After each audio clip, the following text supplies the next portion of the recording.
Yeah, I'll always be a metalhead. Nothing can take that away from me. Right. I mean, not jail, not people, not religion, not anything. I'll always be a metalhead. Metalhead leads you all life.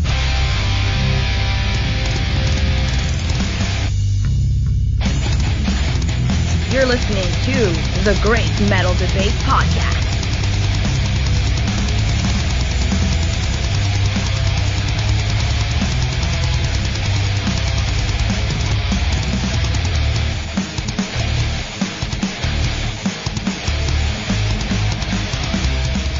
Welcome back, Metalheads, to another episode of the Great Metal Debate Podcast. It's Xander yet again with another album review. Before I start, I'm going to say congratulations to the country of Germany for winning metal this year. Most of my favorite albums of this year have either been from Germany or the German-speaking Dutch people of the Netherlands, so great job. Today we'll be focusing on the black metal band called Kanonenfieber with their second full-length studio album, Die Urkatasthophe. Forgive me if I butcher the names of the song titles, but since I have been highly anticipating this record for nearly 2 months now, I'll try my best. Admittedly, I didn't jump on the Kanonenfieber train for their debut album when everyone else did. I didn't finally get around to checking that out until about a year ago, and when I did, I was completely blown away. I loved how this band had melodic riffs and still managed to keep the semi-raw sound, yet still be catchy. Fun facts: Kanonenfieber translates to Cannon Fever, and all their lyrics are about the horrors of World War I. Trench warfare makes a visual appearance in 2 of the recent music videos. Also, their debut album was released through Noisebringer Records, but for this new album, the band signed with Century Media Records. If you've listened to any number of my reviews, you know that I have grown tired of the obligatory intro tracks for every fucking metal album in existence, but I kinda like Grossmaschfantasi. See, I'm already fucking this up. And that's okay, because I'm an American and I don't study German. But let me try that again. The intro track is called Grossmaschfantasi. There, I tried. Yes, it is indeed a retread of what they periodically did throughout the debut, but I think it's cool how they have a haunting analog recording of real World War I radio transmissions. The first single they released for their new record was in the form of an audio track only, which was titled Panzerhenker, and it completely flew under my radar. I didn't learn about the new upcoming album until the record label's YouTube channel uploaded the first new live concert footage music video. It kind of threw me off guard when I learned that the new song was the title of the previous record, but then I listened to it and I was thoroughly impressed.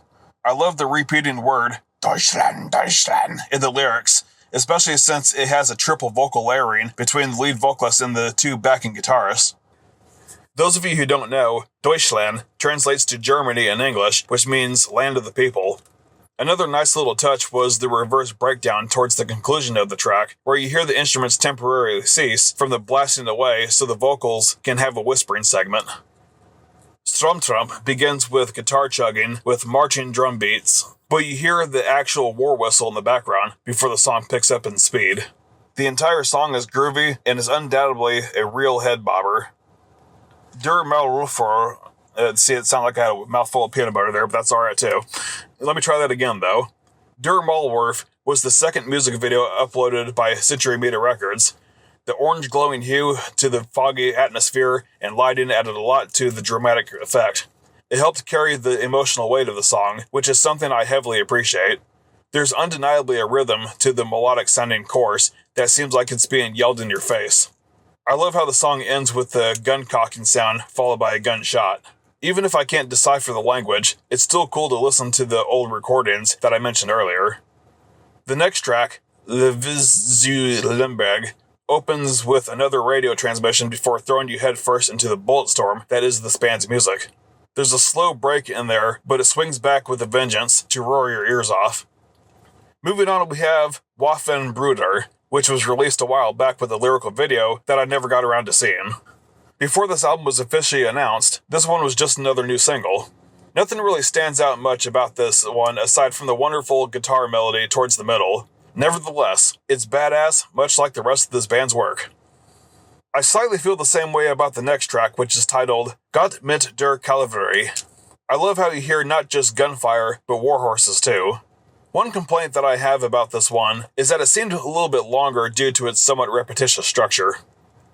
Pinzer was that single that I mentioned earlier. This one fucking rocks. It sounds aggressive, and there's even a funeral doomy section halfway through the song where the guitars have a soft whine to them, but the vocals perform that slow, deep growl. Definitely my favorite part. It's cool how Ritter de Luftre opens with the sound of an old bomber airplane engine starting, with the chopping rotors twirling. I love how you also hear the planes flying overhead periodically during the song.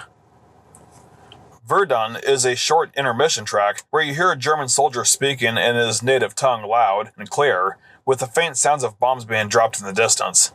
All the while, there's a somber guitar tone being plucked to help add to the background noise. I won't even try to pronounce the name of this song, but it's the long A word. Nothing too outstanding about this one. It's a little lengthy with a 5.5-minute runtime. These old radio segments are pretty much a staple in most of Kanonenfieber's songs, hence the reason it pops up in the middle of the song too. I like the piano at the end of this track, too bad it's short-lived. The final track on this incredible album, titled Aus die Waffen kamen, is presented to us in the form of an acoustic guitar and clean singing. It may not be considered metal, but it's certainly a nice little palate cleanser. In my opinion, this album is definitely an improvement from the debut. One thing that I wish that they would have done a callback to was the machine gun fire drum beat that was used in the song Graben Leider. It would have been so cool if they had done that again, but a bit longer.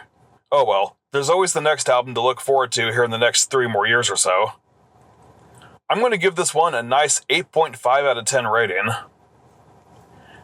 Be sure to show your support for Kanonenfieber by purchasing their physical copies and merch from their Bandcamp page. You can also listen to their music on all streaming platforms.